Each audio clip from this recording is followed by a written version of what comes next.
Je m'appelle Adrien, et cette nuit-là, l'ennui était mon seul compagnon. C'était une de ces interminables nuits d'insomnie où le silence de mon petit appartement devenait presque assourdissant. Les aiguilles de l'horloge semblaient figées, et malgré mes tentatives de me plonger dans un film ou un jeu vidéo, rien ne parvenait à captiver mon esprit. Alors, presque machinalement, je me suis retrouvé devant mon ordinateur, à errer sans but sur Internet. Je ne saurais dire comment l'idée m'est venue. Peut-être une de ces vidéos complotistes que j'avais regardées plus tôt, ou bien une simple impulsion née de la lassitude. Quoi qu'il en soit, l'idée d'explorer la face obscure du web, cette fameuse dark web dont tout le monde parlait, s'est insinuée dans mon esprit. C'était une curiosité dangereuse, je le savais. Mais à ce moment-là, je ne cherchais qu'une échappatoire à ma morne réalité. Après avoir suivi quelques tutos trouvés sur un forum douteux, j'ai réussi à accéder à ce monde parallèle. L'écran devant moi était sobre, presque anonyme. Pas de publicité, pas de design travaillé, seulement des liens énigmatiques et des descriptions laconiques.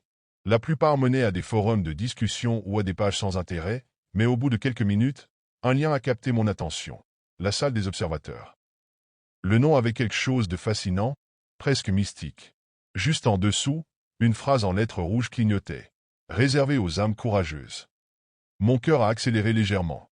Une partie de moi savait que je devrais m'arrêter là, fermer mon ordinateur et oublier ce lien. Mais ma curiosité était trop forte, presque irrésistible. Avec un léger tremblement dans la main, j'ai cliqué. À cet instant précis, je n'avais aucune idée de l'horreur que j'étais sur le point de déclencher. Lorsque la page s'est chargée, l'écran est devenu noir pendant quelques secondes, comme si le site préparait une révélation dramatique. Puis, une mosaïque de vidéos est apparue. Une dizaine de petites fenêtres s'ouvraient, chacune montrant une scène filmée par des caméras de surveillance ou des webcams. Au début, je n'y voyais rien d'extraordinaire. Une femme préparait un repas dans sa cuisine, un homme dormait sur son canapé, un ado jouait à un jeu vidéo, le visage éclairé par l'écran. C'étaient des instants banals, presque ennuyeux. Mais quelque chose me dérangeait. Ces gens n'agissaient pas comme s'ils savaient qu'ils étaient filmés. En observant mieux, j'ai remarqué que les angles des caméras étaient étranges. Les vidéos n'étaient pas prises depuis des appareils normaux. Certaines semblaient provenir de coins de pièces, d'autres d'objets du quotidien comme des montres ou des miroirs. Mon malaise grandissait. Qui filmait ces scènes? Ces gens savaient-ils qu'ils étaient exposés ainsi? Puis une vidéo, en particulier, a attiré mon attention. Elle était différente. L'image semblait instable, presque granuleuse, comme si la caméra était dissimulée. J'ai cliqué dessus pour agrandir la fenêtre, et mon souffle s'est coupé.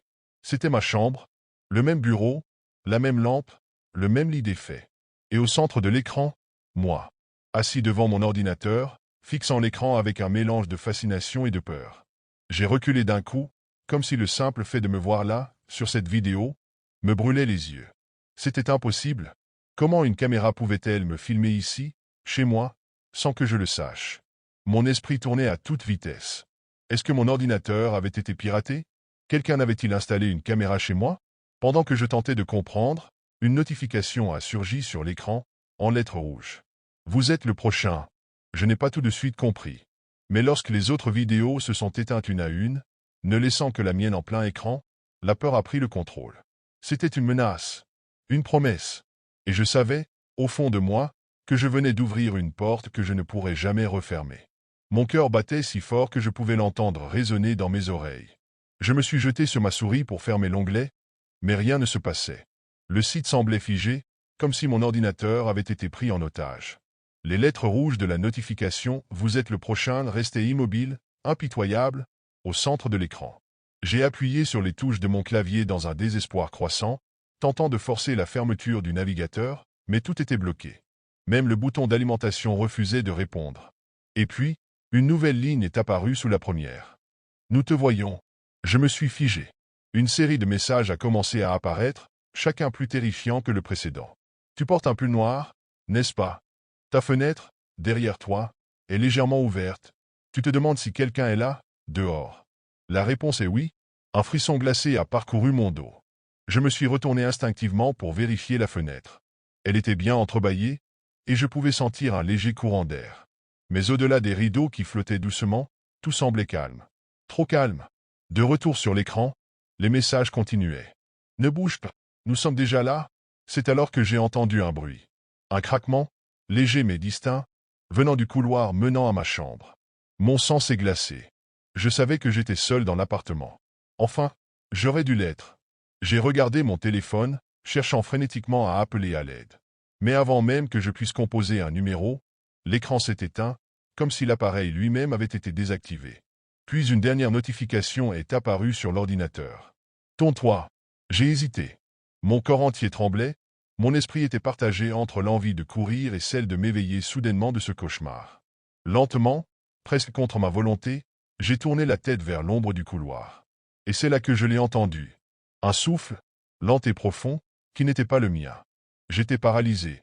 Ce souffle, il n'y avait aucun doute. Quelqu'un, ou quelque chose, était là, juste au-delà de l'ombre du couloir. Mon esprit cherchait désespérément une explication rationnelle, mais le poids écrasant de la peur m'empêchait de penser clairement. Je me suis levé doucement de ma chaise, tentant de ne faire aucun bruit.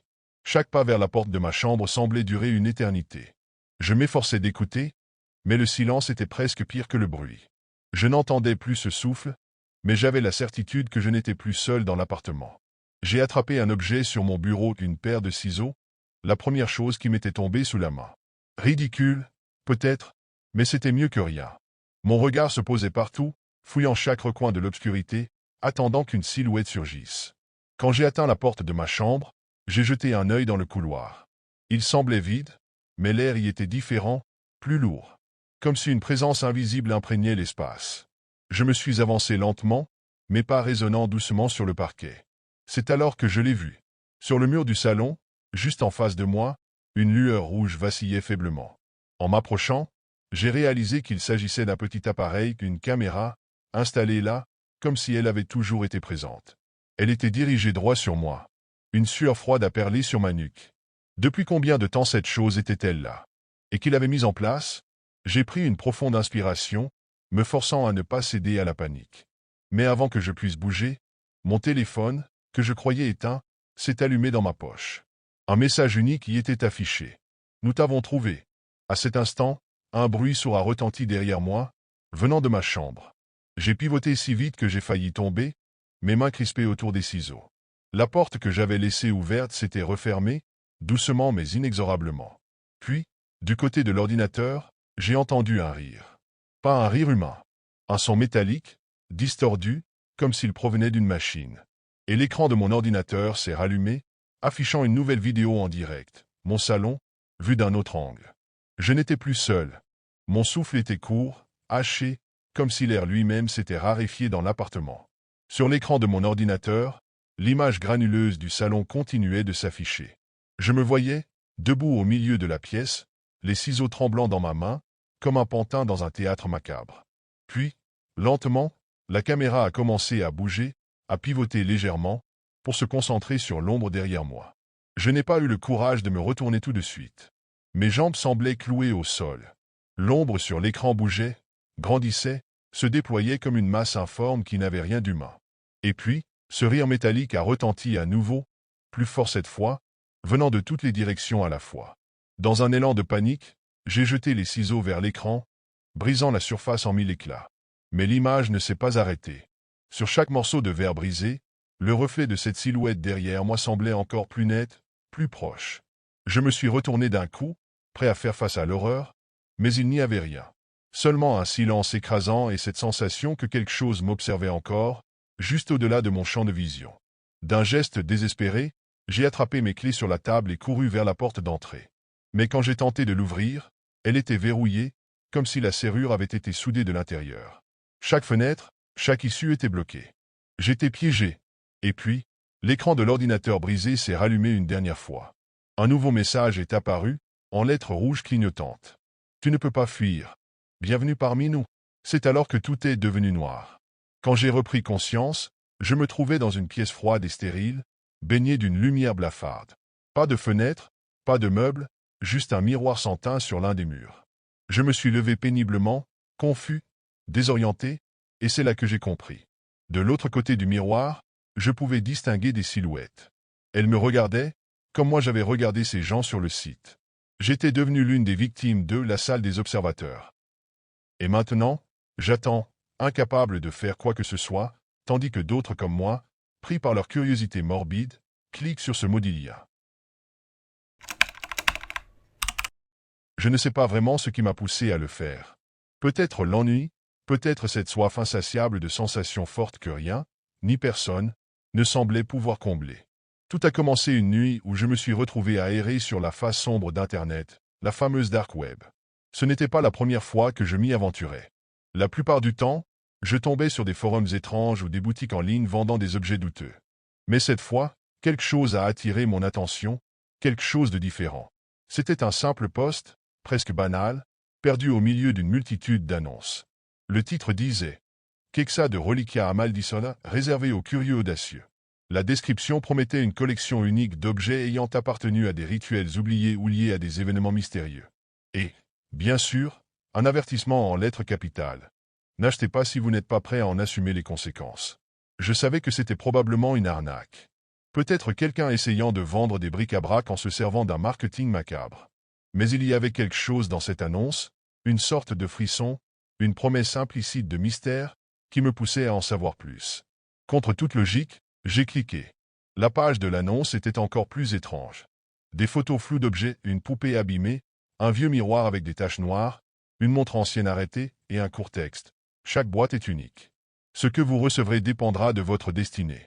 Mais souvenez-vous, une fois que vous ouvrez cette porte, vous ne pourrez plus la refermer. Mon cœur battait à toute vitesse. C'était ridicule. Pourquoi me sentais-je si nerveux?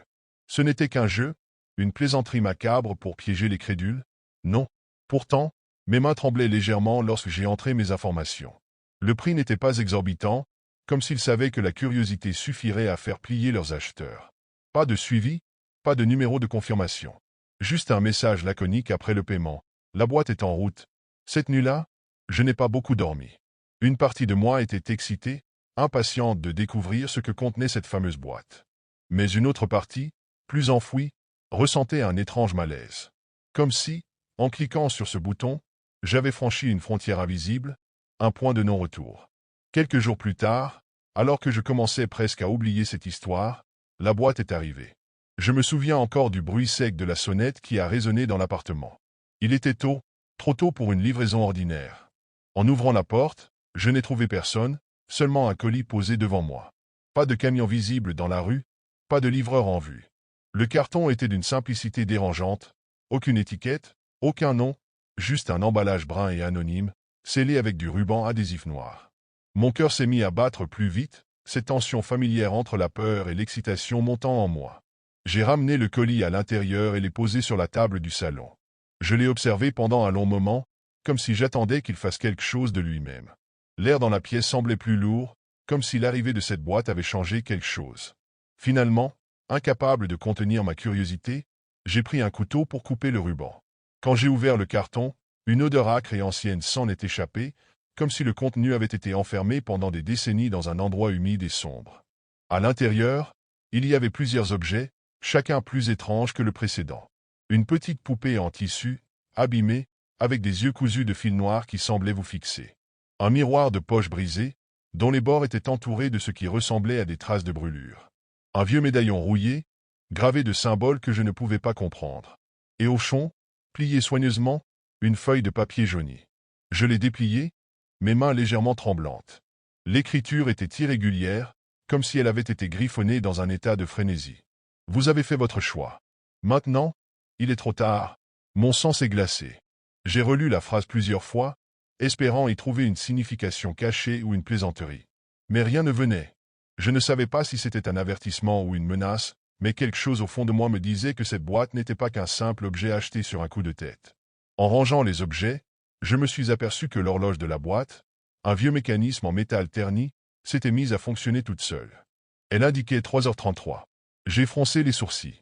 L'aiguille des secondes se déplaçait lentement, mais l'heure ne changeait pas, comme si cette horloge était figée dans le temps. À ce moment-là, une sensation oppressante m'a envahi. J'ai regardé autour de moi, certain que quelque chose m'observait.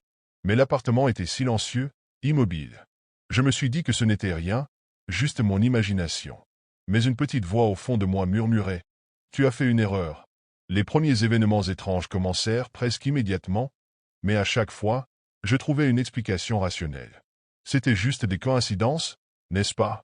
La lumière qui clignote dans le couloir à une heure tardive. Un grincement dans les murs. Des ombres dansantes au coin de mes yeux. mais rien de concret. Je me disais que c'était la fatigue, ou peut-être même le stress accumulé. Pourtant, chaque nuit, les phénomènes se multipliaient. Je n'étais plus seul dans cet appartement. C'était cette sensation persistante, ce frisson dans le dos, comme si quelqu'un ou quelque chose me surveillait. J'ai commencé à remarquer de petites choses. Ma tasse de café posée sur le comptoir un matin, déplacée à l'autre bout de la table sans raison. Des bruits dans l'obscurité, des pas légers, mais quand je me levais pour vérifier, il n'y avait personne. Une fois, en rentrant chez moi, j'ai vu une silhouette furtive se glisser dans l'ombre derrière le canapé. Mais quand je me précipitais, il n'y avait rien. L'horloge de la boîte, elle, fonctionnait toujours, et à chaque fois, elle marquait l'heure exacte de 3h33. Je n'avais pas osé la jeter, pensant que c'était simplement un objet sans importance, mais une partie de moi savait que ce n'était pas le cas. Une nuit, j'ai décidé de m'installer près de l'horloge, le regard fixé sur ses aiguilles, en attendant qu'elle montre à nouveau 7 heures. Et c'est ce qu'elle a fait. Mais cette fois, quelque chose d'autre s'est produit. En pleine nuit, à 3h33, un bruit sourd a résonné dans l'appartement, comme si une porte avait claqué. Je me suis précipité pour vérifier, mais tout était calme. Et puis je l'ai vu. Dans le reflet du miroir, que j'avais rangé sur une étagère, il y avait une silhouette. Une silhouette floue et indistincte, mais je pouvais clairement distinguer des yeux qui me fixaient. Mes muscles se sont tendus, mon souffle coupé. Je me suis approché, mais dès que je suis arrivé devant le miroir, la silhouette a disparu. Le lendemain, je me suis réveillé en sueur, la tête pleine de pensées confuses. Je n'arrivais pas à me défaire de cette image. Et c'est alors que j'ai remarqué quelque chose d'encore plus inquiétant. Un des objets de la boîte, la poupée, n'était plus à sa place. Elle avait été posée sur la table près de la porte, ses yeux en fil noir toujours fixés sur moi, comme si elle m'attendait. Ce n'était plus un simple hasard, une coïncidence. Quelque chose de plus sinistre était en train de se produire, et je ne savais plus quoi faire. Je commençais à croire que je n'étais plus seul ici, que quelque chose, ou quelqu'un, s'était emparé de cet appartement, de mon esprit, et ne comptait pas me laisser partir. La situation a rapidement dégénéré. Les phénomènes ne se contentaient plus d'être discrets, comme des petits bruits ou des ombres furtives. Ils devenaient de plus en plus intenses et directs, comme si quelque chose voulait me forcer à faire face à la réalité. Une nuit, après avoir passé des heures à essayer de dormir malgré l'angoisse grandissante, j'ai entendu un bruit étrange venant de la cuisine. C'était un son métallique, comme si quelqu'un avait traîné un objet lourd sur le sol. Je me suis levé précipitamment, les jambes tremblantes, mais tout était calme dans l'appartement. La cuisine était vide. Pourtant, il y avait une marque étrange sur le sol, comme si quelque chose de lourd avait été déplacé. Ce n'était pas possible, je n'avais rien laissé là. Mon cœur battait si fort que je pouvais à peine respirer. Je me suis forcé à retourner dans ma chambre, à fermer les yeux, à espérer que tout cela n'était qu'une illusion, mais plus je m'efforçais de repousser mes pensées, plus elles revenaient. Les nuits suivantes furent pires. La poupée, celle avec les yeux en fils noirs, n'était plus un simple objet d'inquiétude. Chaque matin, elle était déplacée, trouvée dans une position différente, parfois presque devant ma porte, comme si elle m'attendait. Puis, ce fut l'horloge. Elle sonnait maintenant à des heures impossibles. À 3h33, comme d'habitude, mais aussi à des moments où je n'y avais pas prêté attention. J'ai fini par me lever une nuit pour vérifier. La pièce était glaciale, et l'horloge tournait toujours lentement, mais cette fois, les aiguilles bougeaient plus vite, comme si quelque chose voulait que je la regarde. Je l'ai fixée jusqu'à ce que mes yeux me piquent, jusqu'à ce que je sois totalement hypnotisé. C'est alors que j'ai entendu un bruit sourd, comme un cri étouffé, venant du fond du couloir. Je me suis précipité pour vérifier, mais tout était calme. Pas de personne, pas de source identifiable. Mais alors, dans un éclair de terreur, j'ai vu un reflet dans le miroir du hall d'entrée. Un visage, pâle et distordu, semblait m'observer. Je me suis figé sur place, incapable de bouger, de crier. Mes jambes étaient comme paralysées. Et juste au moment où je pensais que j'allais perdre le contrôle, le visage a disparu. Mais le frisson, cette sensation glacée d'être observé, ne m'a pas quitté. Un autre soir, alors que j'étais assis sur le canapé, j'ai vu la porte de mon appartement s'ouvrir lentement, comme si quelqu'un l'avait poussée doucement. Il n'y avait personne, mais la porte était entr'ouverte. Un souffle glacial traversa la pièce. J'ai refermé la porte, pensant que j'étais simplement fatigué, mais chaque nuit, la porte s'ouvrait de plus en plus, jusqu'à ce qu'elle soit complètement grande ouverte, comme si quelque chose ou quelqu'un voulait me forcer à sortir.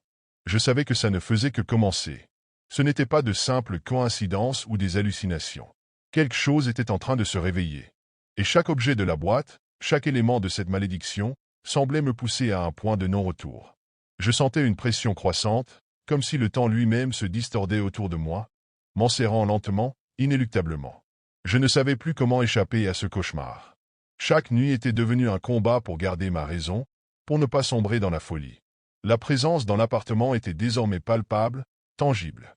Parfois, je me réveillais en sursaut au milieu de la nuit, convaincu que quelqu'un se tenait juste à côté de mon lit, me fixant dans le noir. À chaque coin de la pièce, une forme, une ombre mouvante qui semblait s'approcher à chaque instant. Les objets de la boîte semblaient avoir pris vie. La poupée, toujours plus proche de moi, apparaissait parfois sur mon lit, les yeux enfilés de fils noirs brillants comme si elle me dévisageait. Et l'horloge, toujours à 3h33, battait le rythme de mes angoisses.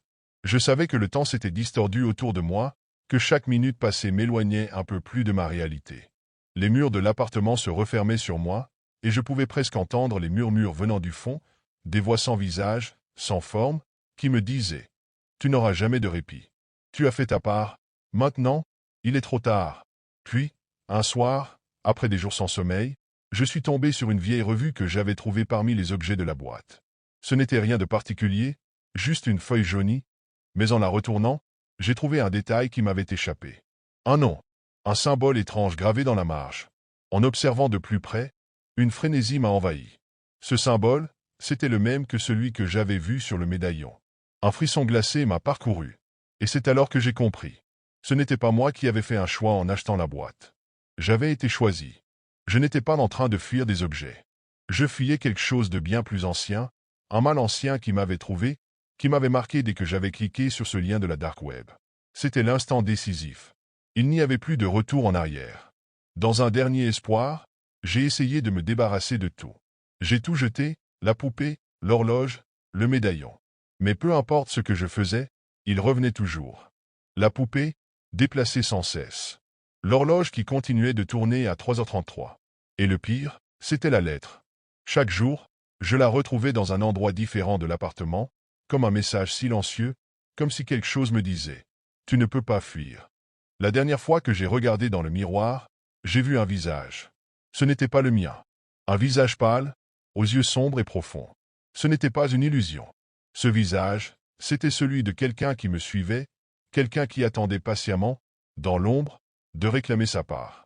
Et avant que je ne puisse réagir, la porte s'est ouverte d'elle-même, lentement, comme si l'invité final était enfin arrivé. Il n'y avait plus de place pour moi dans cet endroit. Le temps s'était écoulé, et la malédiction s'était accomplie. C'était une soirée comme tant d'autres. Une de ces nuits où l'ennui vous pousse à faire des choses que vous n'auriez jamais envisagées en temps normal. On était 5, réunis chez moi, Alex, Camille, Maxime, Jules et moi. La pluie frappait les fenêtres depuis des heures, et aucun de nous ne trouvait quoi faire. On avait déjà épuisé toutes les séries, vidé le stock de snacks, et les discussions tournaient en rond. C'est là que Maxime, toujours en quête de sensations fortes, a lancé une idée qui a fait frissonner tout le monde. Et si on allait sur la dark web? Je me souviens avoir ri nerveusement. La dark web? Sérieusement? C'était le genre de choses dont on parlait entre amis, mais qu'on ne faisait jamais vraiment. Pourtant, Maxime, avec cet air de défi dans les yeux, a réussi à capter notre attention. Il y a des lies complètement fous là-bas, des trucs que tu ne vois nulle part ailleurs, a-t-il ajouté. Camille, toujours la plus prudente, a immédiatement secoué la tête. Ce n'est pas une bonne idée, on ne sait jamais sur quoi on peut tomber. Mais Jules et Alex étaient déjà emballés, et moi, je ne voulais pas passer pour la rabat-joie. Maxime s'est rapidement installé devant mon ordinateur, avec une aisance qui me mettait mal à l'aise. Il semblait savoir exactement où chercher. Quelques clics, et on était sur une interface sombre, étrange, presque hypnotisante. Des dizaines de vidéos et de liens apparaissaient, certains avec des titres cryptiques en langues étrangères, d'autres simplement marqués d'icônes inquiétantes. Là, regarde, s'est exclamé Alex en pointant un lien. Un show en direct, à ne pas manquer. Maxime a cliqué sans hésiter, et un écran noir est apparu. Rien.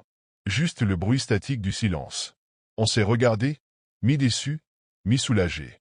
Peut-être que ça ne fonctionnerait pas après tout. Mais quelques secondes plus tard, l'écran s'est illuminé. La caméra montrait une pièce. Un simple décor, sobre, presque banal. Un lit, une table de chevet, une lampe allumée diffusant une lumière pâle. Personne n'apparaissait à l'image. C'était vide, totalement silencieux. C'est ça leur show exclusif? A ricané Jules. Mais moi, quelque chose dans cette scène me dérangeait. Une impression que je ne pouvais pas encore expliquer. La pièce à l'écran était d'un calme oppressant. Rien ne bougeait, pas même un souffle d'air. On restait là, à observer, espérant que quelque chose se passe. Maxime, impatient, s'est penché en avant et a murmuré. C'est sûrement un truc lent, ils veulent créer du suspense. Mais Alex, lui, commençait déjà à perdre intérêt. Sérieux? C'est juste un vieux live inutile. Passe à autre chose. J'allais lui donner raison quand, soudain, mon regard s'est fixé sur un détail que je n'arrivais pas à ignorer. Une petite lampe posée sur la table de chevet. Elle était exactement comme celle dans ma chambre. Une base en métal noir, un abat-jour crème légèrement penché. Identique. Mon cœur a raté un battement, mais je n'ai rien dit.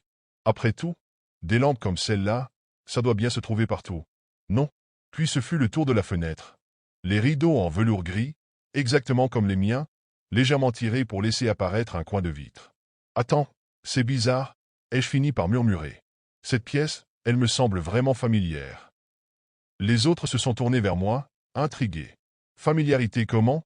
A demandé Camille, ses sourcils froncés. J'ai haussé les épaules, mal à l'aise.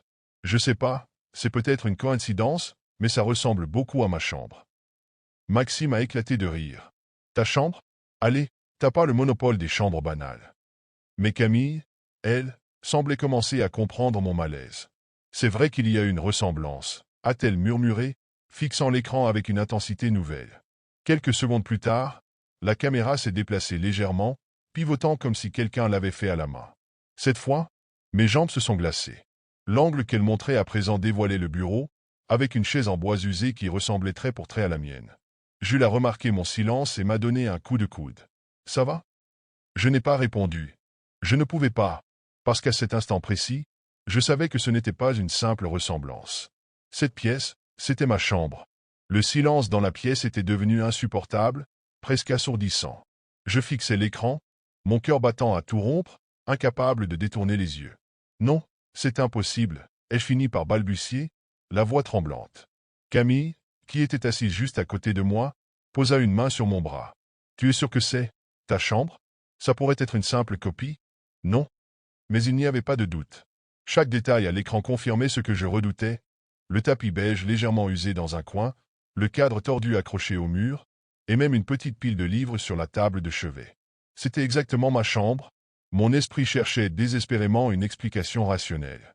Peut-être une coïncidence? Peut-être une reconstitution? Mais comment quelqu'un aurait-il pu recréer cet espace avec une telle précision? Maxime, lui, ne semblait pas encore comprendre la gravité de la situation. Si c'est vraiment ta chambre, alors c'est quoi? Une blague? Quelqu'un t'a filmé et a recréé un décor? Il riait nerveusement, mais son sourire s'effaça rapidement quand l'image à l'écran changea de nouveau. La caméra bougea à nouveau, comme si une main invisible l'ajustait. Cette fois, elle se concentra sur la porte de la chambre. La poignée de métal, le cadre légèrement écaillé, tout était exactement pareil. Puis, un son se fit entendre, faible, étouffé, mais distinct, comme un craquement de plancher. « Vous avez entendu ça ?» murmura Jules, ses yeux fixés sur l'écran. Camille hocha la tête, visiblement terrifiée. Maxime, pour la première fois, ne trouva rien à dire. On se regardait tous, et je pouvais sentir que la panique montait. « J'éteins tout », ai-je déclaré, ma voix tremblante, alors que ma main s'approchait du clavier. Mais à cet instant précis, la caméra à l'écran fit un mouvement brusque. Elle se tourna lentement, dévoilant un angle que je n'avais jamais vu auparavant. Le coin de la pièce où je me trouvais toujours assis, entouré de mes amis. Le souffle coupé, je réalisai que la caméra nous montrait maintenant. Nous, exactement comme nous étions, en cet instant. La pièce s'était figée dans un silence mortel. Personne n'osait bouger, personne ne parlait. À l'écran, nous pouvions nous voir, comme un reflet monstrueux dans un miroir. Moi, assis au centre, les yeux écarquillés de terreur. Camille, une main devant sa bouche. Maxime, immobile, le visage blême. C'était impossible, mais c'était bien là, devant nos yeux. C'est une caméra cachée, murmura Alex, mais sa voix tremblait, trahissant qu'il n'y croyait pas lui-même. Quelqu'un est en train de nous observer. Je me levai d'un bond, regardant frénétiquement autour de moi. Il n'y avait aucune caméra dans la pièce. Rien qui puisse expliquer cette vision cauchemardesque. Puis, un bruit. Le même craquement de plancher que tout à l'heure. Mais cette fois, il ne venait pas de l'écran. Il venait de l'étage. De ma chambre. Mon sang se glaça. Il y a quelqu'un chez toi, chuchota Camille, à peine audible. Maxime se leva à son tour, essayant de garder son sang-froid. On doit vérifier? Mais aucun de nous ne bougea. Une peur viscérale nous clouait sur place. À l'écran, la caméra continuait de bouger lentement. Elle se dirigea de nouveau vers la porte de ma chambre, mais cette fois, elle n'était plus fermée. Elle était entr'ouverte. Un frisson parcourut mon dos quand je remarquai une ombre. Une silhouette floue, juste au-delà de la porte, à peine visible dans la pénombre. Elle ne bougeait pas, mais on pouvait la deviner, comme une présence immobile et menaçante. « C'est quoi ça » cria Jules, brisant enfin le silence. À cet instant précis, la silhouette se mit à avancer, lentement, un pas après l'autre, jusqu'à entrer entièrement dans le cadre. C'était une figure humaine, mais il y avait quelque chose de profondément dérangeant dans ses mouvements, comme si elle n'était pas normale. Elle s'arrêta juste devant la caméra, si près que l'écran ne montrait plus que son visage flou, anonyme, mais étrangement familier. Et puis, soudain, ses yeux se tournèrent directement vers nous. Non pas vers la caméra, mais vers nous, comme si elle pouvait nous voir, assis là, terrifiés. Un sourire déformé se dessina sur son visage, et tout devint noir. L'écran était devenu noir, mais la terreur qu'il avait laissée derrière lui était bien réelle. Nous étions tous pétrifiés, le silence de la pièce seulement interrompu par nos respirations haletantes. « Éteins tout, maintenant !» cria Camille, mais le clavier ne répondait plus. Le curseur avait disparu, et l'ordinateur semblait figé, comme possédé. Puis, une dernière image apparut à l'écran. Des lettres rouges, écrites comme avec du sang, formant une phrase simple « Vous êtes les prochains ». Mon cœur battait si fort que j'avais l'impression qu'il allait exploser. Et alors que j'essayais de comprendre ce qui venait de se passer, les lumières de la pièce se mirent à clignoter. Une à une, les ampoules s'éteignaient, plongeant la maison dans une obscurité oppressante. Un bruit sourd résonna dans le couloir. Quelqu'un, ou quelque chose, montait les escaliers. Lentement, les planches grinçaient sous son poids, chaque pas résonnant comme un compte à rebours. « C'est une blague, hein » balbutia Alex, mais personne ne répondit. Nous savions tous que ce n'était pas une blague. Je pris mon téléphone d'une main tremblante et tentai d'appeler à l'aide, mais il n'y avait aucun signal. L'écran affichait simplement « Connexion indisponible ». Jules attrapa un couteau dans la cuisine, mais son visage trahissait sa peur. Nous étions complètement démunis. Le bruit s'arrêta, juste devant la porte de la pièce où nous nous trouvions. Pendant une seconde, il n'y eut rien. Pas un son, pas un mouvement. Puis, lentement, la poignée de la porte commença à tourner. Je reculai instinctivement, sentant mon corps trembler de la tête aux pieds. La porte s'ouvrit, laissant entrer une obscurité si dense qu'elle semblait avaler toute lumière. Une silhouette émergea, la même que celle que nous avions vue à l'écran. Immobile, elle se tenait là, nous observant. Et puis, tout devint noir. Je ne sais pas comment j'ai survécu pour écrire ce témoignage. Quand je me suis réveillé, j'étais seul dans la pièce, mes amis disparus, et l'ordinateur avait été réduit en cendres. Tout ce qui restait était une phrase griffonnée sur le mur, comme un avertissement. Le spectacle ne fait que commencer. Après avoir perdu mon emploi, j'ai commencé à ressentir un mélange insupportable de désespoir et de honte. Chaque jour semblait plus lourd que le précédent. Les factures s'accumulaient, mon frigo se vidait, et je voyais dans les regards de mes proches une inquiétude que je ne supportais plus. Je passais des heures sur mon vieil ordinateur, à chercher frénétiquement des annonces d'emploi. Mais rien ne semblait correspondre à mes compétences ou à mes besoins immédiats. Le stress me rongeait, et chaque clic me plongeait un peu plus dans une spirale de frustration. C'est une nuit, à 3 heures du matin, que je suis tombé sur ce forum étrange. L'interface était rudimentaire, presque archaïque, et les discussions qui y circulaient étaient inquiétantes. Mais au milieu de tout cela, un poste a attiré mon attention. Recherche livreur pour travail discret. Paiement généreux. Pas de question. Je me souviens avoir lu cette annonce au moins 10 fois, pesant le pour et le contre. Aucun détail sur l'employeur, aucune indication sur les livraisons. Mais le montant proposé, c'était bien plus que ce que je pouvais espérer en un mois avec un travail classique. C'était alléchant, trop beau pour être vrai. Mes doigts tremblaient quand j'ai envoyé un message au contact indiqué. Je savais, au fond de moi, que ce n'était pas une bonne idée. Mais je me suis dit que je n'avais rien à perdre. Qu'est-ce qui pouvait être pire que ma situation actuelle? Les premières livraisons étaient étrangement simples. Je recevais un message sur un téléphone fourni par mon mystérieux employeur, avec une adresse et une heure précises. Les colis étaient toujours soigneusement emballés, sans nom ni étiquette, et je n'avais qu'une seule instruction. Ne pose pas de questions et ne regarde jamais à l'intérieur. Au début, tout me semblait presque banal. Je récupérais le colis dans un lieu désigné, souvent une ruelle déserte ou une boîte cachée sous un banc, et je le déposais à l'adresse indiquée. Les paiements étaient immédiats, directement versés sur un compte bancaire anonyme qu'on m'avait aidé à ouvrir. C'était facile, trop facile, mais très vite, j'ai commencé à remarquer des choses dérangeantes. Lors de ma troisième livraison, alors que je déposais le paquet dans une vieille maison abandonnée, j'ai senti comme un frisson dans ma nuque. En levant les yeux, j'ai vu une caméra fixée à un arbre, pointée directement sur moi. Elle n'était pas là par hasard. Au fil des livraisons, ces caméras semblaient se multiplier. Parfois, elles étaient subtiles, dissimulées dans un coin de mur ou à moitié cachées derrière des feuillages. D'autres fois, elles étaient placées à des endroits absurdes, comme si elles voulaient s'assurer que je les vois. Je me suis dit que c'était peut-être un moyen pour mon employeur de s'assurer que je faisais mon travail correctement. Mais pourquoi autant de surveillance? Une nuit, alors que je livrais un colis dans un parking souterrain désert, j'ai entendu un léger clic derrière moi. En me retournant, j'ai vu une autre caméra, installée à un endroit où je jurais qu'il n'y avait rien quelques minutes auparavant.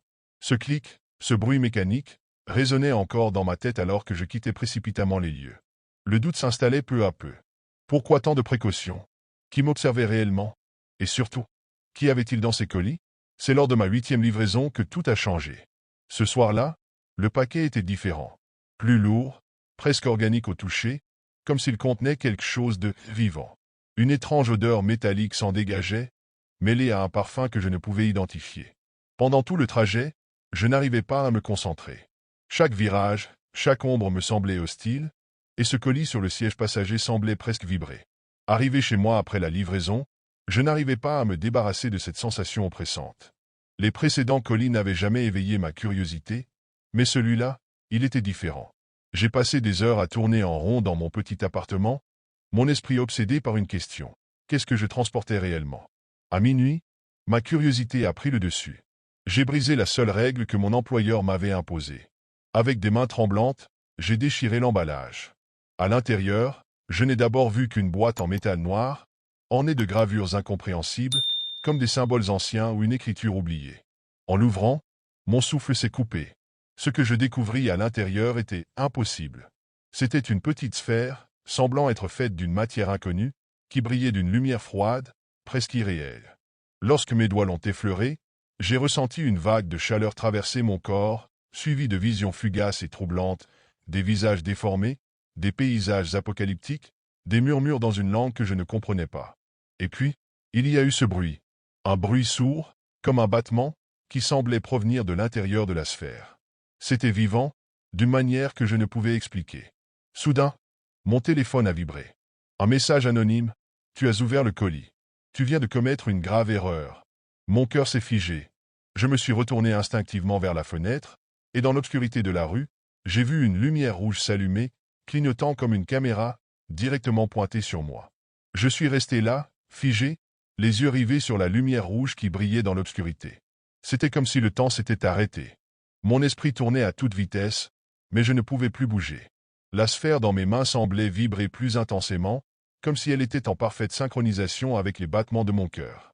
Puis, un autre message est apparu sur mon téléphone, plus rapide cette fois. Tu ne peux plus t'échapper. Le jeu a commencé. Je ne comprenais pas. Un jeu? Qu'est-ce que cela signifiait? Mon regard se tourna vers la fenêtre une nouvelle fois, et je vis quelque chose qui me glaça le sang. À travers les rideaux, je pouvais distinguer des silhouettes, floues mais nettes dans leur présence. Elles se déplaçaient autour de mon immeuble, discrètes mais implacables. C'étaient des hommes, des femmes, des formes sans visage, mais ce qui me terrifiait le plus, c'était la certitude qu'ils m'observaient. J'ai voulu prendre mes clés et fuir, mais tout semblait bloqué, figé par une force invisible. Puis, une vidéo est apparue sur mon écran. La qualité était mauvaise, mais il ne faisait aucun doute que c'était moi. Le film montrait chaque étape de ma livraison, de ma curiosité grandissante, et bien sûr, de l'ouverture du colis. La caméra me suivait, même dans mon appartement. La vidéo s'est arrêtée sur l'image de moi tenant la sphère, et un message a défilé. Chaque mouvement est surveillé. Chaque erreur te rapproche de la fin. Je me suis précipité vers la porte, mais avant que je n'atteigne la poignée, un bruit sourd m'a fait sursauter. La porte était déjà verrouillée de l'intérieur. Un frisson glacial parcourut ma colonne vertébrale. En tournant la tête, j'ai vu une silhouette derrière moi dans le reflet du miroir. C'était moi, mais pas tout à fait. Ses yeux étaient vides, son sourire déformé. Il me fixait, et je pouvais presque entendre sa voix dans ma tête. Il est trop tard. Je n'avais plus le temps de réfléchir. J'étais maintenant un pion dans un jeu dont les règles m'échappaient, et je n'étais pas prêt à savoir jusqu'où ils étaient prêts à aller pour me faire participer. J'ai couru vers la fenêtre, espérant que l'air frais de la nuit me permettrait de reprendre le contrôle, mais quand je l'ai ouverte, un vent glacial m'a frappé en plein visage, me coupant presque le souffle. La rue était déserte, mais je savais que quelque chose se cachait dans l'ombre. Je n'avais plus aucune certitude. Tout était devenu flou, un cauchemar éveillé. Je me suis retourné et j'ai regardé la sphère, toujours dans ma main. Elle brillait d'une lueur froide, de plus en plus intense. Les murmures étaient devenus plus forts, plus pressants. Je pouvais entendre des voix, ou peut-être était-ce ma propre folie, mais je ne pouvais plus faire la différence. Et puis, une autre alerte, un message qui apparut sur mon téléphone, plus menaçant cette fois. Tu as été marqué. Aucune échappatoire. Regarde autour de toi. Je n'ai pas eu besoin de regarder. Les portes étaient désormais fermées, verrouillées de l'intérieur, et les fenêtres, bien couvrant sur l'extérieur, n'étaient plus une issue. À travers la pièce, je pouvais entendre des bruits, des pas étouffés qui s'approchaient. Puis une porte grinça lentement. Une porte que je n'avais pas ouverte. Je savais alors que tout était joué. Mon corps se tendait, mes mains tremblaient, mais je n'avais pas le courage de me retourner. Chaque seconde qui passait semblait une éternité. Ils étaient là, dans l'obscurité, observant, attendant. Je n'étais plus qu'un spectacle. Une dernière fois, je me suis dirigé vers la porte d'entrée, mais cette fois-ci, je n'ai pas été surpris de voir un homme en face de moi, sa silhouette se découpant dans l'ombre. Son visage était flou, mais je pouvais voir le sourire. Le même sourire que j'avais vu dans le reflet du miroir, mais cette fois-ci, il était réel. La lumière s'éteignit d'un coup. Et dans l'obscurité totale, je compris que ce n'était pas un jeu. Je m'appelle Lara, et cette nuit-là, j'étais seul chez moi, comme souvent. La pluie battait contre les vitres, créant une mélodie monotone qui amplifiait le silence pesant de mon petit appartement. J'avais toujours aimé la solitude, mais ces derniers temps, elle avait pris un goût amer. Mes amis étaient loin, ma famille absente, et le vide semblait s'étirer, m'enveloppant comme une couverture glacée. Pour tuer le temps, je m'étais assise devant mon ordinateur, un vieux modèle qui bourdonnait doucement, accompagné par le tic-tac régulier de l'horloge au mur. J'avais passé des heures à errer sur des forums classiques, à lire des discussions sans grand intérêt, jusqu'à ce qu'une idée me traverse l'esprit. J'avais entendu parler de ces coins sombres de l'Internet, des endroits où les règles étaient floues, où l'anonymat était roi. La curiosité, toujours plus forte que la raison, m'avait poussé à explorer. Après tout, que pouvait-il m'arriver, assis chez moi, en sécurité derrière un écran? Je m'étais retrouvé sur une interface austère, presque primitive. Un forum anonyme, avec une section appelée « Secret inavoué ». L'intitulé m'avait intrigué, et avant même de réfléchir, j'avais cliqué. Une liste de salons de discussion s'était ouverte devant moi. Certains portaient des noms inquiétants, d'autres évoquaient des sujets absurdes. Mais un en particulier avait attiré mon attention. « Parlez-moi de vous ». Ça semblait innocent, presque accueillant. J'étais entré. À l'intérieur, une dizaine de pseudonymes défilaient, échangeant des messages banals ou énigmatiques. J'avais hésité avant d'écrire mon premier message. Je ne voulais pas donner trop d'informations, alors j'avais simplement tapé « Bonsoir ». Quelques secondes à peine s'étaient écoulées avant qu'un utilisateur, voix silencieuse, ne me réponde. Sa phrase m'avait semblé banale au début. « Bonsoir, Lara. Qu'est-ce qui t'amène ici ce soir ?» Pourtant, mon cœur s'était figé. Comment connaissait-il mon prénom? Je sentais mon souffle se bloquer lorsque j'ai vu mon prénom apparaître dans la réponse de voix silencieuse. C'était impossible. Peut-être avais-je utilisé mon vrai nom quelque part sur ce site sans m'en rendre compte. Je tentais de me rassurer, de trouver une explication logique, mais un frisson désagréable me parcourait déjà. Je décidai de rester vague dans ma réponse. « Comment savez-vous mon prénom ?» La réponse arriva presque immédiatement. « C'est écrit sur ton visage, Lara. On peut le lire facilement. » Je n'avais aucune idée de ce que cela signifiait, mais son ton léger, presque moqueur, me mettait mal à l'aise. J'essayais d'ignorer cette sensation et de changer de sujet. Peut-être n'était-ce qu'un jeu, une blague élaborée par un internaute en quête d'attention. Juste ici pour me distraire. Et toi? Écrivis-je en espérant mettre un terme à son petit numéro. Mais il continua. cette fois d'une manière qui fit tomber ma tentative de rationalité. La distraction, c'est important. Surtout les soirs de pluie, quand tu es seul chez toi dans ce vieux sweat gris. C'est confortable? Non. Mon cœur atteint un battement. J'étais bel et bien seul dans mon appartement, et il avait décrit avec une précision troublante le pull que je portais. Je regardais autour de moi, scrutant la pièce, les fenêtres. Rien. Juste le reflet de l'écran dans la pénombre. Je commençais à trembler. Ma voix brisée murmura pour moi-même. C'est une coïncidence, ça ne peut être qu'une coïncidence. Mais une autre partie de moi, celle qui refusait d'ignorer l'évidence, savait que quelque chose n'allait pas. Qui es-tu? Tapai-je rapidement, les mains moites. Je suis juste quelqu'un qui aime observer. Tu es intéressante, Lara. Très intéressante. Cette phrase s'afficha sur l'écran comme une sentence. Ce n'était plus de la curiosité. C'était une menace déguisée sous un ton poli. J'essayais de fermer le chat, mais mon curseur semblait figé, immobilisé comme si quelqu'un d'autre contrôlait mon ordinateur. Mon écran se brouilla un instant avant de revenir à la normale. Une autre phrase apparut. Ne sois pas si pressé de partir. On a à peine commencé à se connaître. C'était là que mon instinct me hurla de me lever, d'éteindre tout, de fuir cette conversation. Mais une peur glaciale, viscérale, m'avait cloué sur ma chaise. Mes mains tremblaient alors que je cherchais désespérément une solution pour quitter le chat. J'essayais d'appuyer sur le bouton d'alimentation de l'ordinateur, mais rien ne se passa. L'écran restait allumé, comme si une force invisible en avait pris le contrôle. Je voulais me convaincre que c'était un simple bug, mais au fond de moi, je savais que ce n'était pas le cas. « Tu es là ?» apparut soudain sur l'écran, brisant le silence oppressant. Je restai figé, incapable de répondre. C'est à ce moment que mon téléphone, posé sur la table, vibra. Je me précipitai dessus, espérant pouvoir appeler quelqu'un pour m'aider. Mais en le déverrouillant, je vis une nouvelle notification de message. Ce n'était pas une application que je connaissais. L'expéditeur était de voix silencieuse. « Pourquoi essaies-tu de me fuir? Je suis déjà si proche. » Je laissai tomber le téléphone, mon cœur battant à tout rompre. Comment avait-il trouvé mon numéro? Comment était-il parvenu à m'envoyer un message? Tout cela était irréel. Je courus à la fenêtre, tirai les rideaux pour regarder dehors. La rue était vide.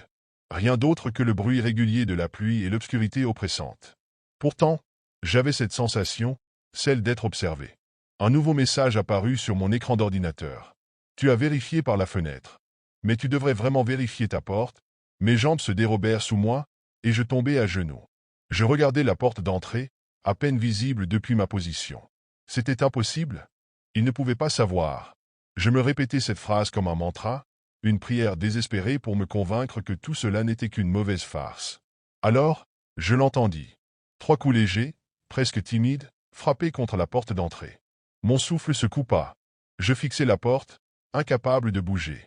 Les coups retentirent à nouveau, plus fort cette fois.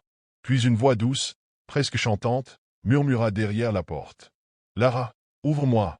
Je fis un pas en arrière, mes jambes tremblantes sous le poids de la terreur. Je voulus crier, mais aucun son ne sortit de ma gorge. Mon ordinateur clignota à nouveau, et un dernier message s'afficha. « Ne joue pas à cache-cache avec moi. Je n'aime pas attendre. » Les coups sur la porte cessèrent brusquement, laissant un silence oppressant s'installer dans l'appartement. Mais ce silence n'apporta aucun réconfort. Il était lourd, chargé d'une menace invisible. Je restai immobile, le cœur battant si fort que je pouvais l'entendre dans mes oreilles. Puis, un grincement léger se fit entendre, et mon sang se glaça. Ce n'était pas la porte d'entrée, mais la porte arrière. Celle que j'avais complètement oublié de vérifier. Elle donnait sur une petite terrasse à l'arrière de l'immeuble, rarement utilisée. Je m'élançai vers la cuisine, où se trouvait cette porte, en espérant pouvoir la verrouiller à temps. Mais en arrivant, je me figeai. La porte était déjà ouverte, battant légèrement sous l'effet du vent. La pluie tombait en fines gouttes à l'extérieur, et je vis les empreintes humides de chaussures sur le sol, traçant un chemin vers l'intérieur. Je fermai la porte à toute vitesse et tournai le verrou, mes mains tremblant tellement que je faillis le rater. Mais à ce moment précis, une ombre passa dans mon champ de vision, juste au-delà de la porte vitrée. Quelqu'un était là, dehors, à quelques mètres à peine. Je me reculai lentement, retenant mon souffle, espérant que cette personne ou cette chose ne m'avait pas encore vu.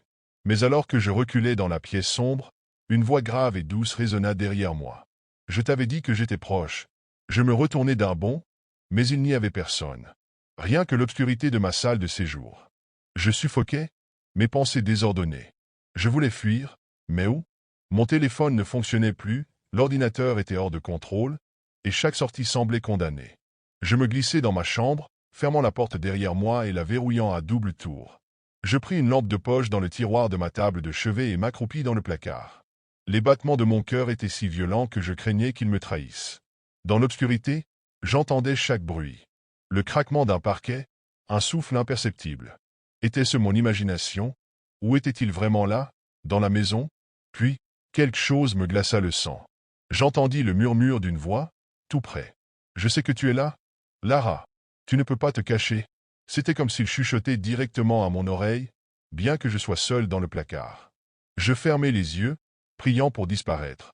Mais une main froide agrippa soudain la porte du placard, et lentement, elle commença à s'ouvrir. La porte du placard s'ouvrit avec une lenteur insupportable, grinçant à chaque centimètre, comme pour amplifier mon angoisse. Je serrai ma lampe de poche dans mes mains tremblantes, prête à frapper avec toute la force que je pouvais rassembler. Mais lorsque la porte fut entièrement ouverte, il n'y avait personne. Rien. Mon souffle était saccadé, et je me forçai à sortir du placard, mes jambes vacillant sous le poids de ma terreur. La maison était plongée dans un silence funèbre, brisé seulement par le martèlement de la pluie contre les fenêtres. Je me dirigeai vers la porte d'entrée, déterminé à fuir, peu importe, tant que je pouvais mettre de la distance entre moi et cette présence oppressante. Mais à peine avais-je atteint le couloir qu'une lumière clignotante attira mon attention. Mon ordinateur, que j'avais laissé dans le salon, affichait un dernier message. Je voulais juste jouer, mais tu m'as déçu. Adieu, Lara. Le message s'effaça, remplacé par l'écran bleu de la mort, puis l'ordinateur s'éteignit complètement. Je me tenais là, paralysé, incapable de comprendre ce qui venait de se passer. C'est alors que je remarquai quelque chose d'étrange sur le sol, juste devant la porte d'entrée. Une petite carte noire, semblable à une carte de visite. Je m'approchai avec prudence, les mains moites, et la ramassai. Elle ne portait qu'une inscription, gravée en lettres argentées. Voix silencieuse. À bientôt. Mon cœur manqua un battement. C'était une promesse, un avertissement. Je me retournai brusquement, m'attendant à voir quelqu'un dans l'ombre, mais la maison était vide. Cette nuit-là, je ne dormis pas. Je restai assise, dos contre un mur, à surveiller chaque bruit, chaque mouvement. Et pourtant, rien ne se produisit. Au lever du jour, je quittai l'appartement pour toujours, laissant derrière moi mon ordinateur, mon téléphone, et même une partie de ma raison. Mais depuis cette nuit, je sens toujours une présence. Parfois, dans la rue, je crois apercevoir une silhouette qui m'observe au loin. Parfois, chez moi, je sens un souffle derrière moi, ou j'entends un murmure qui n'a pas de source. Et chaque fois que je m'endors, une seule pensée hante mes rêves. Il n'a jamais vraiment quitté. Je suis Lucas, un passionné de jeux vidéo, et je dois avouer que je passe bien trop de temps sur Internet, explorant les coins les plus sombres des forums. C'est devenu une sorte d'habitude, presque une obsession. Chercher des jeux rares, des expériences inédites, des trucs que personne d'autre ne connaît. Cette nuit-là, je traînais sur un forum particulièrement obscur, un endroit où les utilisateurs n'avaient pas de pseudonyme, juste des suites de chiffres et de lettres. Les discussions étaient cryptiques, souvent incompréhensibles. Mais un sujet a attiré mon attention. Le titre disait « Uniquement pour les plus courageux ». C'était impossible de ne pas cliquer. À l'intérieur, il n'y avait qu'un seul message. Une phrase simple, mais qui m'a immédiatement donné envie d'en savoir plus. Téléchargez ce jeu si vous osez. Pas de retour en arrière. En dessous, un lien en caractères rouges. Mon cœur battait vite. C'était idiot, je le savais. Mais cette adrénaline, ce frisson, c'est exactement ce que je cherchais. Les réponses aux messages étaient variées. Certains mettaient en garde. Ne le téléchargez pas, c'est dangereux. D'autres semblaient moqueurs. Vous êtes trop faible pour aller jusqu'au bout. Tout ça me donnait encore plus envie de le tester. Alors, sans réfléchir davantage, j'ai cliqué sur le lien. Une fenêtre s'est ouverte, affichant un téléchargement de quelques mégaoctets. Le fichier s'appelait reallifechallenge.exe. Rien d'extraordinaire. Je l'ai téléchargé rapidement, sans même me poser de questions, j'ai cliqué pour l'installer. L'écran est devenu noir pendant quelques secondes, puis une interface simple est apparue.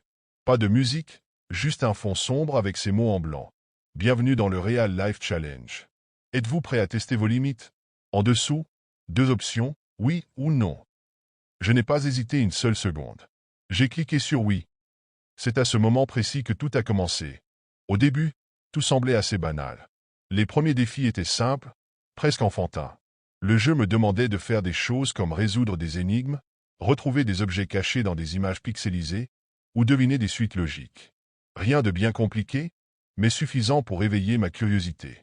Je passais d'un niveau à l'autre sans grande difficulté, jusqu'à ce qu'un détail me frappe. À chaque nouveau défi, il y avait des éléments étrangement familiers. Lors d'un des jeux de recherche d'objets, j'ai remarqué qu'une des images ressemblait beaucoup à mon bureau. Les couleurs, la disposition des objets, même une vieille tasse ébréchée que je n'utilisais plus. Tout était identique. Au début, j'ai pensé que c'était une coïncidence. Mais les détails devenaient de plus en plus précis. Une autre tâche me demandait d'ouvrir un fichier dans mon propre ordinateur. Le jeu savait exactement où le trouver, dans un dossier que je n'avais pas ouvert depuis des mois. C'était comme si quelqu'un avait exploré mon disque dur. Je me suis dit que ça devait être un programme sophistiqué, peut-être conçu pour analyser les données des utilisateurs. Mais au fond de moi, un malaise grandissait. Comment ce jeu pouvait-il en savoir autant sur moi? Le malaise a continué à s'intensifier quand j'ai atteint un nouveau niveau. Un message est apparu. Allons un peu plus loin. Retourne l'horloge sur ton mur de chambre. Tu as 5 minutes. J'ai fixé l'écran, le cœur battant. Comment le jeu pouvait-il savoir que j'avais une horloge dans ma chambre? Encore une coïncidence? Probablement. Mais je me suis levé, lentement, et j'ai fait ce qu'il demandait. De retour devant mon écran, une notification s'affichait. Bien joué.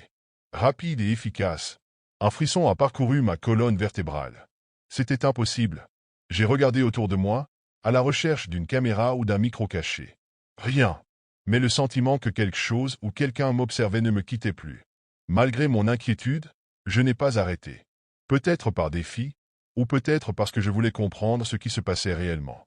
Mais une chose était claire, ce jeu n'était pas comme les autres. Les choses ont commencé à prendre une tournure encore plus étrange lorsque les défis ont dépassé le cadre de mon écran pour envahir ma vie réelle. Le premier d'entre eux était simple, presque innocent. Place une pièce de monnaie sous le tapis de l'entrée de ta maison. Une seule. J'ai hésité, le regard fixé sur la phrase qui clignotait doucement à l'écran. C'était un jeu, après tout. Qu'est-ce que cela pouvait bien signifier? Curieux et un peu nerveux, j'ai suivi l'instruction. Une fois la pièce placée, je suis retourné à mon ordinateur, et un nouveau message est apparu immédiatement. Parfait.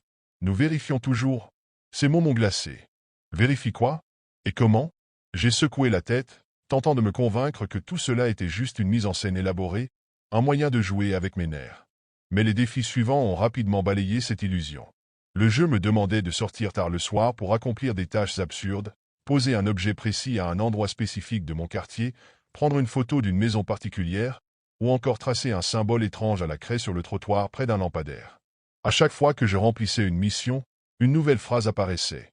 Bien joué. Lucas. Continue. Tu progresses. Le malaise s'est transformé en paranoïa lorsqu'un des défis m'a demandé d'aller dans un parc abandonné à quelques rues de chez moi, au beau milieu de la nuit. Il était presque 3 heures du matin, et l'idée d'aller là-bas m'angoissait. Mais quelque chose dans le ton du jeu m'empêchait de refuser. N'oublie pas, quitter le jeu a des conséquences. Je ne savais pas si c'était une menace ou une simple stratégie pour me manipuler, mais je ne pouvais pas m'empêcher de penser que quelqu'un me regardait, que tout refus pourrait déclencher quelque chose de terrible. En arrivant au parc, mon téléphone a vibré. Une notification provenant du jeu. Avance vers le banc près de l'ancien balançoire. Laisse ton téléphone allumé. Je m'exécutais, mes mains tremblantes. Le silence autour de moi était écrasant. Lorsque je suis arrivé au banc, une nouvelle notification est apparue. Regarde derrière toi. Mon souffle s'est coupé. Lentement, terrifié, je me suis retourné. Lorsque je me suis retourné, il n'y avait personne. Juste le vide sombre du parc, avec les silhouettes des arbres se découpant sous la lumière blafarde d'un lampadaire tremblotant. Mon cœur battait à tout rompre, et mes jambes semblaient incapables de bouger. Puis, une nouvelle notification est apparue sur mon téléphone. Bien, tu apprends à obéir. À ce moment-là, le jeu n'était plus un divertissement, ni même une curiosité. C'était une menace, mais je n'osais toujours pas arrêter. L'idée même de désinstaller le programme m'effrayait plus que les défis eux-mêmes. Les tâches suivantes sont devenues encore plus troublantes. L'une d'elles m'a demandé d'écrire une lettre anonyme avec des phrases précises et de la glisser sous la porte de l'appartement d'un voisin. Une autre exigeait que je suive une femme dans la rue pendant 5 minutes, sans qu'elle ne me remarque. Chaque défi me poussait un peu plus loin dans mes limites, et chaque fois que je voulais résister, le jeu me rappelait. Lucas, tu sais ce qui arrive à ceux qui abandonnent. Un soir, alors que j'étais seul chez moi, une nouvelle tâche est apparue. Ouvre la porte d'entrée. Ne pose pas de questions, Je n'ai pas bougé. Je ne voulais pas. Mais à peine quelques secondes plus tard, mon téléphone a vibré et une photo est apparue sur l'écran. C'était ma porte d'entrée, prise de l'extérieur, à cet instant précis. Terrifié, je me suis levé lentement et j'ai tourné la clé dans la serrure. J'ai entrouvert la porte, m'attendant à voir quelqu'un. Mais il n'y avait rien, seulement l'obscurité du palier. Une autre notification, merci. C'est tout pour ce soir. Je voulais crier, arrêter, me débarrasser de ce jeu. Mais quand j'ai essayé de fermer l'application, une nouvelle fenêtre s'est ouverte. Nous ne sommes pas terminés, Lucas. Prépare-toi. Le prochain niveau sera plus sanglant. Mon estomac s'est noué. La tâche suivante n'était pas encore affichée, mais je savais que ce qui m'attendait serait pire que tout ce que j'avais vécu jusqu'ici. Et cette fois, je n'étais pas sûr de pouvoir continuer, ni d'avoir le choix. J'étais au bord de la rupture. Mon esprit était en permanence envahi par le jeu, par cette sensation d'être observé, traqué. Je n'arrivais plus à dormir, je sursautais au moindre bruit, et même sortir de chez moi me donnait l'impression d'être suivi. Pourtant, malgré cette paranoïa grandissante, je continuais. Je ne savais pas pourquoi. Était-ce la peur des menaces implicites du jeu, ou bien un sentiment morbide de devoir aller jusqu'au bout? Puis vint le défi final. Une notification est apparue sur mon écran en pleine nuit. Prépare-toi. Ce soir, tu deviendras l'un des nôtres. Sous cette phrase, une adresse. C'était un entrepôt abandonné, à l'extérieur de la ville, dans une zone industrielle que je reconnaissais à peine. Mon corps tout entier me hurlait de ne pas y aller, de tout arrêter. Mais chaque fois que j'essayais de désinstaller le jeu, un nouveau message apparaissait, menaçant. Nous savons où tu vis. Nous savons qui tu es. C'était suffisant pour me convaincre. Alors, à minuit, je suis monté sur mon vélo et j'ai roulé jusqu'à l'adresse indiquée. L'entrepôt était immense, une structure délabrée avec des fenêtres brisées et des murs tagués. Une lumière vacillante à l'intérieur semblait m'inviter. Lorsque je suis entré, le silence était assourdissant. Seul le bruit de mes pas sur le sol poussiéreux résonnait. Puis, mon téléphone a vibré. Une nouvelle instruction. Avance jusqu'au centre. Regarde ce que nous avons préparé pour toi. Le cœur battant, je me suis dirigé vers le centre de l'entrepôt. Là, sous la lumière d'une ampoule pendante, se trouvait une table. Dessus, une enveloppe noire et un couteau. Une notification s'est affichée. Voici ta dernière mission. Fais ton choix, toi, ou quelqu'un que tu aimes. Mon souffle s'est coupé. Avant que je ne puisse comprendre ce que cela signifiait, mon téléphone a vibré de nouveau, affichant une photo de ma petite sœur. Elle dormait dans son lit, paisiblement. C'était un piège, une manipulation. Je le savais, mais cette photo, elle semblait réelle, prise à cet instant même. Un message est apparu. Tu as 5 minutes. Agis, ou nous le ferons pour toi. Mes mains tremblaient. Le couteau semblait peser une tonne lorsque je l'ai pris en main. Je ne savais pas quoi faire. Mon esprit était un chaos d'émotions contradictoires. Je voulais croire que tout cela n'était qu'un jeu, mais au fond de moi, je savais que ce n'était pas le cas. Je ne peux pas décrire ce qui s'est passé ensuite. Tout ce que je sais, c'est que quand je suis sorti de cet entrepôt, mes mains étaient couvertes de sang. Je ne sais pas si c'était le mien ou celui de quelqu'un d'autre. Depuis cette nuit, le jeu a disparu de mon téléphone.